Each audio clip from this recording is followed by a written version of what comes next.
O que é a sensação térmica e por que não fritamos quando ela ultrapassa 80 graus Celsius?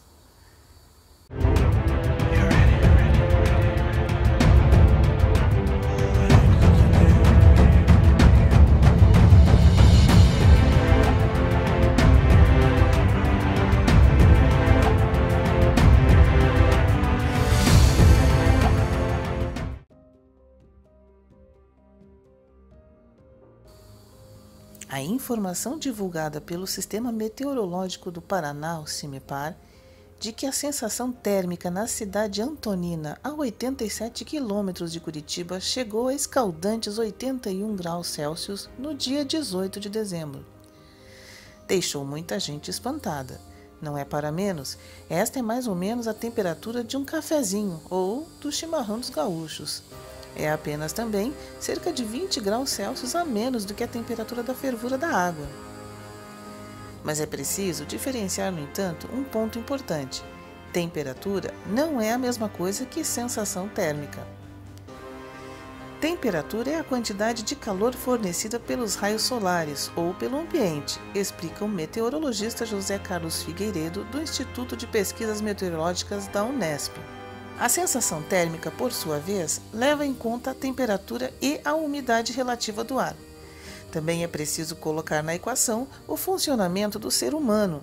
Nas pessoas, o suor é um mecanismo de perda de calor, saindo pela pele e evaporando, assim reduzindo a temperatura corporal e a sensação térmica. Em ambientes ou climas muito úmidos, a água em forma de vapor pairando no ar reduz a taxa de evaporação do suor da pele e, por isso, faz com que uma pessoa sinta mais calor no local desses do que uma outra em um ambiente seco de mesma temperatura. Daí a confusão que há entre os dois conceitos. A temperatura é o valor concreto, real, absoluto do calor, ou do frio, que é medido pelos termômetros. Diferentemente, a sensação térmica é algo subjetivo, que, como a expressão sugere, é o calor ou frio que as pessoas sentem.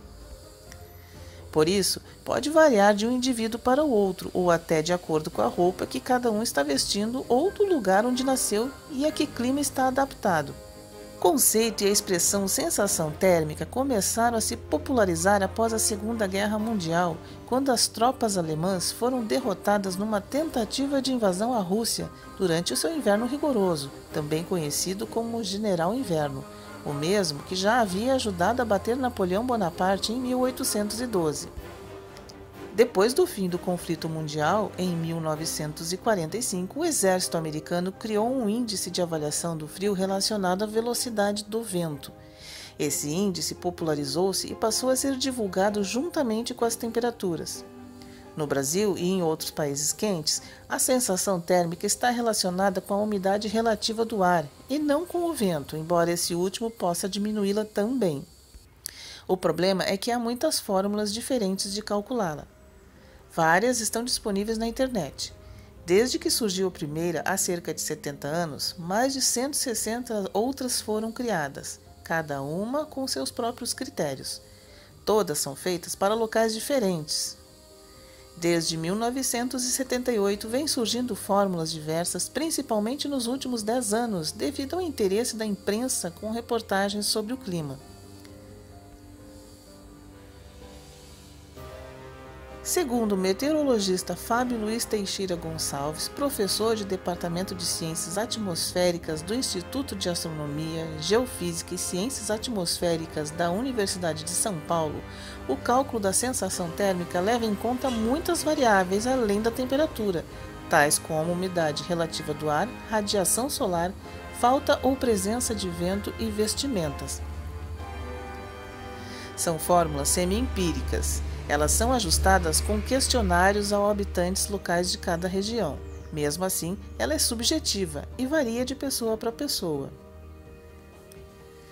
Duas das fórmulas mais conhecidas e usadas no mundo são o Heat Index, criado nos Estados Unidos, e o Humidex, no Canadá, ambas disponíveis na internet. O CIMEPAR não divulgou qual fórmula usou, mas apenas a temperatura e a umidade relativa do ar. Por volta das 14 horas daquele dia, o calor em Antonina era de 44,3 graus Celsius e a umidade de 65%.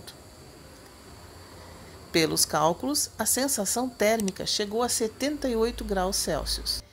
Não atingiu, portanto, a marca de 81 graus divulgado por alguns portais de notícias. O certo é que o CEMIPAR não usou nem o Heat Index nem o Umidex. No primeiro caso, o resultado para a temperatura e a umidade registradas na cidade paranaense seria uma sensação térmica de 88,5 graus Celsius e no segundo de 72 graus Celsius. O certo é que o ser humano é capaz de suportar isso, pelo menos é o que garante Gonçalves da USP. Somos extremamente tolerantes a altas temperaturas e não só a sensação térmica, afirma o meteorologista.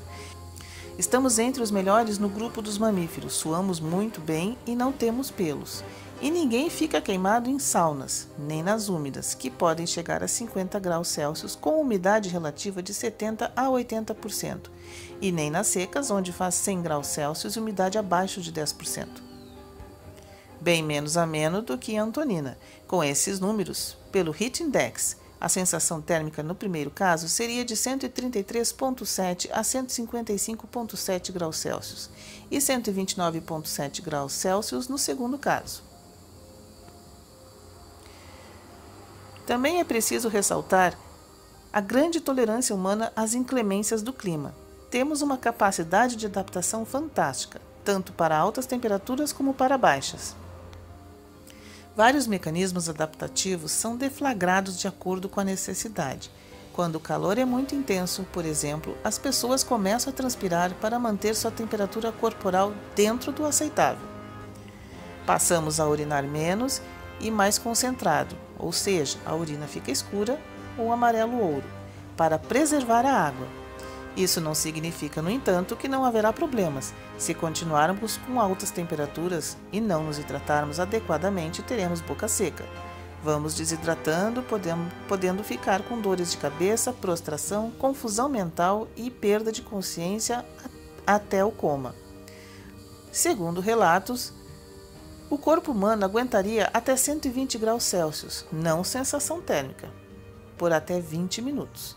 Mas o fato é que acima de 28 graus Celsius, sem vento, o calor já começa a ficar desagradável para o corpo. Além disso, a temperatura corporal não deve ultrapassar os 40 graus Celsius, embora, em alguns casos, possa chegar a 42 graus, o que é muito perigoso. Neste estado febril, as proteínas do sangue começam a se desnaturar, ou seja, perdem sua estrutura e deixam de ser ativas,